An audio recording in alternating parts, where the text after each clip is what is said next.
ఈరోజు కార్యక్రమంలో సప్తమి తిథి నాడు పుట్టినటువంటి వారి యొక్క లక్షణాలు ఎలా ఉంటాయని చెప్పని జ్యోతిషాస్త్రం మనకి తెలియజేస్తోంది.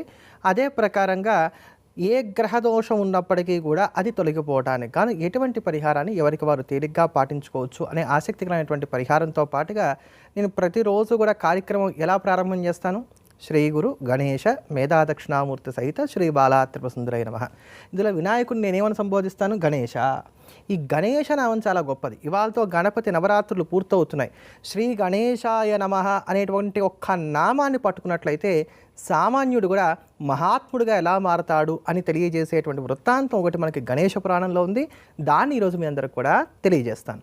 ఇవన్నీ తెలుసుకోవడానికి ముందుగా యథావిధిగా కార్యక్రమాన్ని పంచాంగంతో ప్రారంభిద్దాం. గురువారం 4వ తేదీ సెప్టెంబర్ నెల 2025 శ్రీ విశ్వావసునామ సంవత్సరం దక్షిణాయనం వర్ష ఋతువు భాద్రపద మాసం తిథి శుద్ధ ద్వాదశి రేపటి తెల్లవారుజాము 4 గంటల 6 నిమిషాల వరకు నక్షత్రం ఉత్తరాషాఢ నక్షత్రం రాత్రి 11 గంటల 39 నిమిషాల వరకు వర్జ్యం ఉదయం 7 గంటల 16 నిమిషాల నుండి 8 గంటల 54 నిమిషాల వరకు తదుపరి 11 గంటల 1 నిమిషం వరకు తదుపరి మధ్యాహ్నం 3 గంటల 7 నిమిషాల నుండి 3 గంటల 56 నిమిషాల వరకు రాహుకాలం మధ్యాహ్నం 1 గంట 30 నిమిషాల నుండి 3 గంటల వరకు యమగండం ఉదయం 6 గంటల నుంచి 7 గంటల 30 నిమిషాల వరకు శుభ సమయాలు సాయంత్రం 5 గంటల 10 నిమిషాల నుండి 5 గంటల 50 నిమిషాల వరకు ఈ రోజు ఉన్నటువంటి తిథి వార నక్షత్రాలను అనుసరించి కోచింగ్లకు వ్యవసాయ పనులకు పశు సంబంధ కార్యక్రమాలకు అధికారులను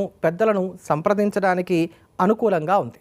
ఈరోజు అప్పిచ్చినా తీసుకున్నా తాకట్లు పెట్టినా ఇబ్బందులు కలగడానికి ఆస్కారం ఉంటుంది కనుక వీడికి దూరంగా ఉండటం అనేది ఉత్తమం. గురువుగారు, ఇవాళ పంచాంగ విశేషాలని వివరంగా తెలియజేసినందుకు ధన్యవాదాలండి.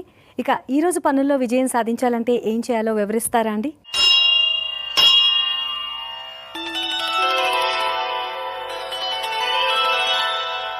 ఈరోజు మీరు అనుకున్నటువంటి పనుల్లో సక్సెస్ అవ్వడానికి గాను ప్రధానంగా పసుపుని పాలతో కలిపి తిలకంగా పెట్టుకోండి. శ్రీదత్త శరణం మమ, శ్రీదత్త శరణం మమ, శ్రీదత్త శరణం మమ అంటూ దత్తాత్రేయుని చక్కగా నామస్మరణ చేస్తూ స్మరించండి. మీ ఇష్టం, మీకు ఎన్నిసార్లు కుదిరితే అన్నిసార్లుగా చక్కగా ఈ నామాన్ని రోజంతా కూడా అలా జపం చేసుకుంటూ ఉండండి. మేడి చెట్టు దగ్గర ఆవు నేతితోటి దీపారాధన చేసి 11 ప్రదక్షిణాలు చేసి మీరు అనుకున్నటువంటి పని ఈరోజు మీరు ఏం చేయబోతున్నారో చెప్పుకొని తర్వాత దినచర్యను ప్రారంభం చేయండి. ఆ పనిలో సక్సెస్ని పొందగలుగుతుంది. గణపతి నవరాత్రుల్లో ఈరోజు చిట్ట చివరి రోజు. ఈరోజు మనమందరం కూడా వినాయకుడిని ధూమ్రవర్ణ వినాయకుడిగా పూజించాలి. ఈ ధూమ్రవర్ణ గణపతిని ప్రార్థన చేసి, అంటే పొగ చూరినటువంటి వర్ణం ఎలా ఉంటుందో అటువంటి రంగులో ఉండేటువంటి గణపతి, దీన్ని ఆరాధన చేయడం వలన ఈ కడిదోషాలన్నీ కూడా తొలగుతాయని చెప్పని ప్రతీతి. ఆ గణపతిని ఈ రోజున ఆరాధన చేసి స్వామికి నేతితో చేసినటువంటి అప్పాలను నైవేద్యంగా సమర్పించాలి. దీనివలన మనలో ఉండేటువంటి అహంకారం నశిస్తుంది. నేను అనేటువంటి భావన కూరలో ఉప్పు లాంటిది. అది ఎంత ఉండాలో అంతే ఉండాలి. తక్కువ ఉన్నా కష్టమే, ఎక్కువ ఉన్నా కష్టమే. నేను అనే భావన లేకపోతే ఇల్లు కట్టుకోలేం, భార్య బిడ్డలు ఈ బాధ్యతలు ఇవన్నీ నిర్వహించడానికి అవకాశం లేదు. నన్నంటావా అనే ఈ నేను అహంకారంగా ఎక్కువగా మారిందనుకోండి, అది చాలా ప్రమాదాలకి దారితీస్తుంది. అటువంటి ఆ దోషాలన్నీ కూడా తొలగించి ఆత్మానుభూతిని పొందడానికి గాను కావలసినంత తగు మాత్రంగా మనలో ఉండవలసినటువంటి అహంకారాన్ని సరిచేసేటువంటి దైవం ఈ ధూమ్రవర్ణ గణపతి. అటువంటి ఆ గణపతిని ఈ రోజున మనం అందరం కూడా పూజించాలి.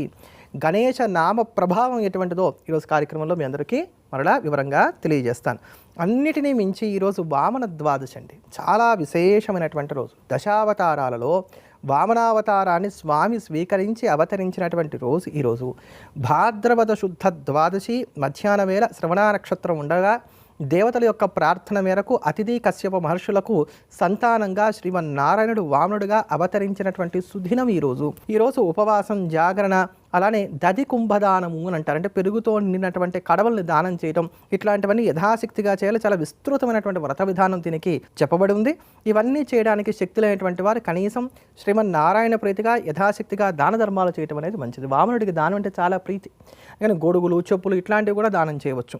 ఇవన్నీ కూడా యథాశక్తిగా దానం చేయండి. దేవేశ్వరాయ దేవాయ దేవ సంభూతి కారణే ప్రభవే సర్వదేవానాం వామనాయ నమో నమః అంటూ వామనుడిని మనందరం కూడా ధ్యానం చేద్దాం. అలానే ఈరోజును కల్కి ద్వాదశి అని అంటారు. ఈరోజు కల్కిని గనక పూజించి విశేషించి ఎవరైతే కల్కి ద్వాదశి వ్రతాన్ని చేస్తారో వారు రాజ్యాన్ని పొందుతారని చెప్పని ప్రతీతి. ఒకప్పుడు నరనారాయణుల యొక్క సూచన మేరకు విశాలుడనేటువంటి రాజు ఈ వ్రతాన్ని చేసి పోయిన తన రాజ్యాన్ని తిరిగి పొందేట. అందుకని ఈయన పేరు మీదనే ఇప్పటికీ కూడా బద్రీ విశాల్ అంటారు. బద్రీ క్షేత్రానికి విశాలము అనేటువంటి పేరు ఈ రాజు పేరు మీదే వచ్చిందని చెప్పని మనకి వామన పురాణం తెలియజేస్తున్నటువంటి అంశం. దశమహావిద్యల్లో సాత్విక విద్యగా ప్రసిద్ధిగాంచినటువంటి భువనేశ్వరి అమ్మవారిని ఉపాసన చేయడానికి అనువైనటువంటి రోజు ఈ రోజు. కనుక ఈరోజు మనం అందరం కూడా భువనేశ్వరి మాతను పూజించడం, శ్రీమాత్రే నమః అంటూ జపించడం కూడా ఉత్తమం. కనుక ఇవన్నీ యథాశక్తి. పరిహారాల గురించి వివరిస్తారా? అలాగేనమ్మా. ముందుగా మేషరాశిలో ఉన్నటువంటి స్త్రీ పురుషులు ఈరోజు కెరియర్ మీద ఎక్కువగా ఫోకస్ చేస్తారు. ఎదుటివారు ఒక మాట అంటే 2 మాటలతో తిరిగి సమాధానం చెప్పేటువంటి ప్రయత్నం చేస్తారు. ఒక వర్గాన్ని కావాలనే దూరంగా అట్టిపెడతారు. గిట్టనటువంటి వారి మీద ఫిర్యాదులు చేస్తారు. అలానే కాంట్రాక్ట్ రంగాల్లో ఉండేటువంటి వారి కాలం అనుకూలంగా ఉంది. వృత్తి వ్యాపారాలను కూడా సజావుగా సాగుతాయి. విద్యార్థులు కూడా కాలం అనుకూలంగా ఉంది.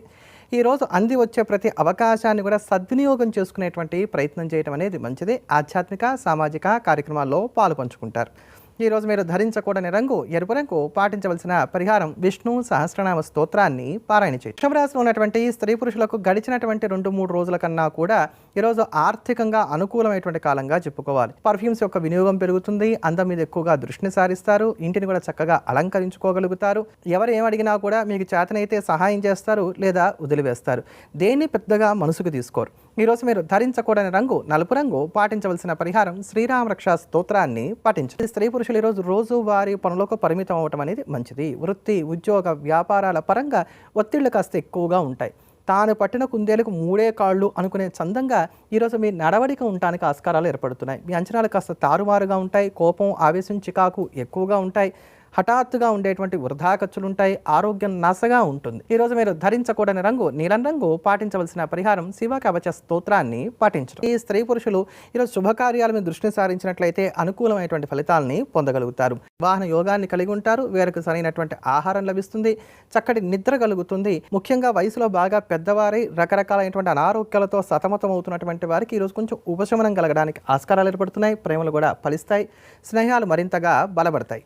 ఈరోజు మీరు ధరించకూడని రంగు పసుపు రంగు. పాటించవలసిన పరిహారం ఆదిత్య హృదయ స్తోత్రాన్ని పాటించడం. అండి తప్పకుండానమ్మా. శ్రీ గురు గణేశ మేధా దక్షిణామూర్తి సహిత శ్రీ బాలాత్రిసుందరే నమః. ఇది ప్రతినిత్యం నేను ఏ ప్రసంగం మొదలు పెట్టాలన్నా కూడా చేసేటువంటి స్మరణ. ఇందులో గణేశ అని ఎందుకు మాట్లాడుతున్నానంటే శ్రీ గణేశాయ నమః అనేటువంటిది గొప్ప నామమే కాదండి, గొప్ప మంత్రం కూడా. ఇది ఒక సామాన్యుణ్ణి ఉన్నతమైనటువంటి స్థానం దాకా తీసుకువెళ్ళగలిగేటువంటి గొప్పదైనటువంటి మంత్రం. అందుకని ఆ రహస్యాన్ని ఈరోజు మీ అందరికి కూడా చెప్తాను. ఈ రహస్యం మనకు చెప్తున్నటువంటిది గణేశ పురాణం. ఈ గణేశ పురాణం ఆధారంగా ఉన్నటువంటి కథ. ఒకానొక దొంగ ఉండేవాట, లేదా దుష్టుడు అనుకుందాం కొంతసేపు. వాడి చెయ్యనటువంటి తప్పిదాలు ఏవి ఉండేటువంటివి కావు. వేటంటే వాడికి మహావ్యసనంగా కూడా ఉండేటువంటిది. వాడి దుర్గుణాలను చూసి వాడిని పట్టణం నుంచి వెళ్ళగొట్టారు. వాడు ఒక అడవిలో ఉంటూ దారిని పోయేటువంటి వాళ్ళందరినీ కూడా దోచుకుంటూ వేటాడుకుంటూ జీవనాన్ని గడుపుతున్నాడు. ఒకరోజు ఒక జింకను వేటాడుతూ ఒక ప్రాంతానికి వచ్చేట్టు. అక్కడ అతనికి ఒక సరస్సు కనబడింది. ఆ సరస్సులో ఉన్న నీటిని తాగాడు. ఆ ఎదురుకుండా తపస్సు చేసుకుంటుంటే ఒక ఋషి కనబడ్డాడు. ఆ ఋషిని చూశాడు. వీడికి మనిషి కనబడితే చంపడం అలవాటుగా ఒక కత్తి తీసేట చంపుదామని చెప్పని. కత్తి ఎత్తినట్టుగా చేజారి కింద పడిపోయింది. వాళ్ళు ఉన్నట్టుండి సత్వగుణం ఉదయించింది. ఆ ఋషి అడిగాట, నాయన చంపుదాం అనుకున్నావు కదా, ఎందుకు చంపలేదన్నట్ట. అదేమో నాకు తెలియదండి. ఆ నీరు తాగాను, తర్వాత మిమ్మల్ని చూశాను, నాలో ఉన్నటువంటి క్రూరత్వం అంతా పోయింది, సత్వగుణం అంకురించింది. ఏమిటి ఈ మహత్యం? నన్ను ఒక మంచి దారిలో పెట్టండి అని చెప్పని అడిగట. ఆ ఋషి పేరే ముద్గుల మహర్షి. ఈ ముద్గులుడే గొప్ప బ్రహ్మజ్ఞాని అయినటువంటి వాడు, గణపతి యొక్క ఉపాసనలో పరమశ్రేష్ఠుడైనటువంటి వాడు. ఆయన అన్నాడు, నాయన ఇది గణేశ కుంఠం, ఈ నీరు సేవించడం వల్ల నువ్వు శుద్ధుడివయ్యావు. ఇక నీకున్నటువంటి పాపరాశంతా పోవడానికి గాను నీకు ఒక నామాన్ని ఉపదేశం చేస్తాను, దాన్ని జపం చేయని చెప్పని శ్రీ గణేశాయ నమః అనేటువంటి నామాన్ని ఉపదేశం చేసేట. శ్రీ గణేశాయ నమః ఇంతే ఉపదేశం చేసి ఒక దండాన్ని అతను ఎదురుకుండా పాతిపెట్టి నేను వచ్చేంత వరకు చక్కగా ఈ నామాన్ని జపం చేస్తూ ఉంటు. ఈ దండం చిగురించాలి. ఆ దండం చిగురించేంత వరకు అలా జపం చేస్తూనే ఉండు అని చెప్పాడు. ఆ దండం ఎదురుకుండా పెట్టుకున్నాడు. నిద్ర లేదు, ఆహారం లేదు, సత్వగుణం ఉదయించింది. గురువు గారి మీద అచంచలమైనటువంటి భక్తితోటి శ్రీ గణేశాయ నమః, శ్రీ గణేశాయ నమః, శ్రీ గణేశాయ నమః, శ్రీ గణేశాయ నమః జపం చేస్తూనే ఉన్నాడు. దండం చిగురును కూడా చిగురించింది. అది కూడా అతనికి తెలియదు. లీనమైపోయాడు. ఆయన సమాధి స్థితిలోకి వెళ్ళిపోయాడు. అతని మీద పుట్టలు వచ్చాయి. ఆ పుట్టల మీద చెట్లు కూడా వచ్చాయి. అయినా అతనికి తెలియట్లా.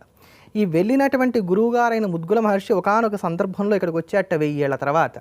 శిష్యుడి యొక్క తీవ్రమైన తపస్సు చూసి ముచ్చటపడ్డాడు. ఆ పుట్టలన్నీ తొలగించాడు. నీళ్లు జల్లి అతని పూతుని చేశాడు. అతని తెరిపారా చూసేట అతని యొక్క నుదుటి నుంచి ఒక తొండం మొలిచిందిట. ఇలా నుదుటి నుంచి తొండం వచ్చింది కనుక నీకు ఇవాళ నుంచి వృషుండి అనేటువంటి పేరు పెడుతున్నాను, నువ్వు ఋషుల్లో శ్రేష్ఠుడు అవుతావు అని చెప్పని అతను ఆశీర్వదించి అతనికి అప్పుడు గణేశుడి యొక్క ఏకాక్షరి మంత్రాన్ని ఉపదేశం చేస్తే తర్వాత ఆయన గణేశ మంత్ర సాధన చేసి విఘ్నేశ్వరుడి యొక్క అనుగ్రహాన్ని పొందాడు. అంతేగాక గణపతి యొక్క అనుగ్రహం చేత అతని ఎంత సిద్ధుడయ్యారంటే దేవతలు కూడా అతనికి నమస్కరించడం మొదలుపెట్టారట. అలా ఋషి పుంగవుల్లో ఒక పుంగవుడిగా మారిపోయాడు. ఎవరండి? ఓ దొంగ, ఓ కిరాతకుడు, చెయ్యని పాపం లేనటువంటి వాడు. దేనివల్ల? శ్రీ గణేశాయ నమః అనేటువంటి నామజపం చేయటం వల్ల. ఆయన ఎక్కడైతే తపస్సు చేసి వినాయకుడిని ప్రత్యక్షం చేసుకున్నాడో ఆ స్థానం ఇప్పటికీ ఉంది. దాని పేరు నామలంగావ్. నామలంగావ్ ఇది మహారాష్ట్ర ప్రాంతాల్లో ఉంటుంది. 21 ప్రధానమైనటువంటి గణపతి క్షేత్రాలలో ఇది కూడా అత్యంత ప్రధానమైనటువంటి క్షేత్రం. మనకి ఎటువంటి మంత్రోపదేశాలు ఉన్నా లేకపోయినా, ఎంత కష్టం వచ్చినా ఆ కష్టంలోంచి మనం తరించడానికి గాను నావలాగా ఉపకరించేటువంటి నామం ఈ గణేశనామం. శ్రీ గణేశాయ నమః, శ్రీ గణేశాయ నమః, శ్రీ గణేశాయ నమః. ఇంతే, కూర్చున్నా నుంచున్నా ఏ పని చేస్తున్నా శ్వాసలో శ్వాసగా ఈ నామం గనక కలిసిపోయిందా అతి సామాన్యుడు కూడా ఉత్కృష్టమైనటువంటి స్థానాన్ని అలంకరిస్తాడంటానికి సాక్ష్యం ఈ కథ, ఈ యొక్క గణేశ పురాణంలో ఉన్నటువంటి వృత్తాంతం. గురుగారు, సప్తమి తిథి రోజు జన్మించిన వారి స్వభావం ఎలా ఉంటుందో తెలియజేస్తామన్నారు, వివరిస్తారా అండి?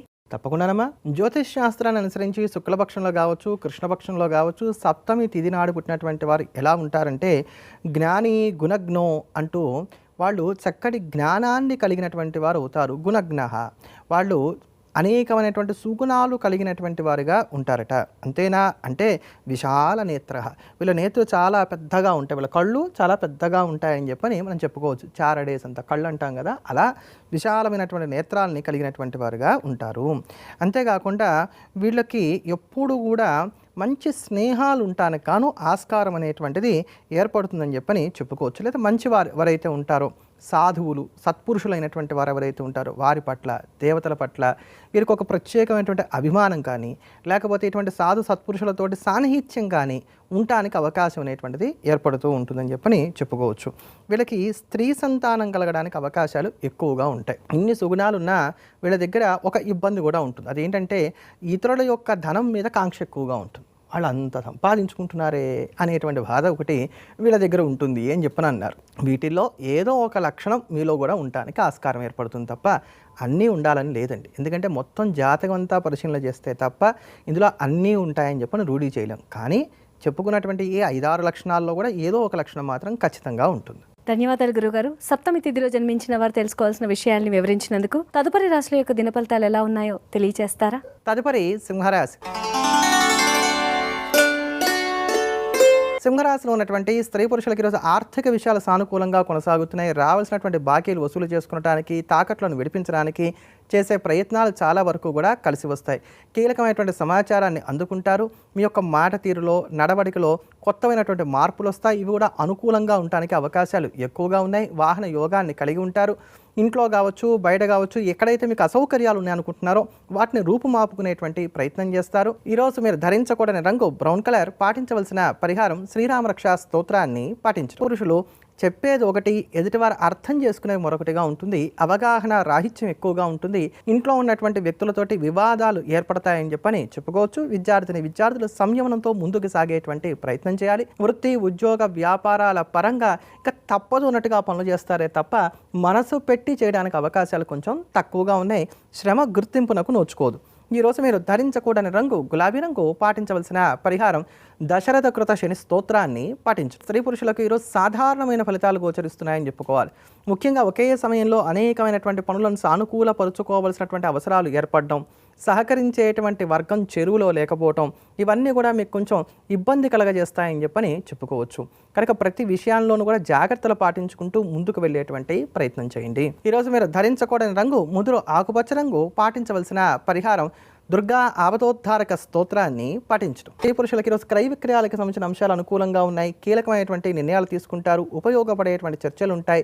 పరిచయాలు మరింతగా విస్తరిస్తాయి. ఆరోగ్యం మీద ప్రత్యేకమైనటువంటి శ్రద్ధను కనబరుస్తారు.